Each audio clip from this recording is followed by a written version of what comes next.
নারায়ণগঞ্জে মামুন হুসাইন নামের স্বেচ্ছাসেবক দলের এক নেতাকে গুলি করে হত্যা করেছে দুর্বৃত্তরা। নিহত মামুন ফতুল্লা থানার স্বেচ্ছাসেবক দলের যুগ্ম আহ্বায়ক বলে জানা গেছে।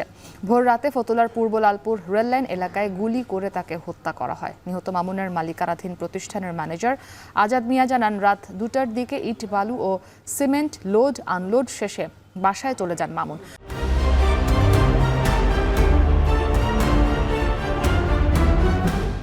ভোর 4:45টার দিকে মুঠোফোনে কল পেয়ে আবার ফিরে আসেন। এ সময় ব্যবসা প্রতিষ্ঠানের সামনেই তাকে গুলি করে পালিয়ে যায় সন্ত্রাসী দুই যুবক। দ্রুত তাকে উদ্ধার করে হাসপাতালে নেওয়া হলে কর্তব্যরত চিকিৎসক তাকে মৃত ঘোষণা করেন। পূর্ব শত্রুতার জেরে তাকে হত্যা করা হয়েছে বলে প্রাথমিকভাবে ধারণা করছে পুলিশ। হত্যাকাণ্ডে জড়িতদের গ্রেফতারে অভিযান অব্যাহত আছে।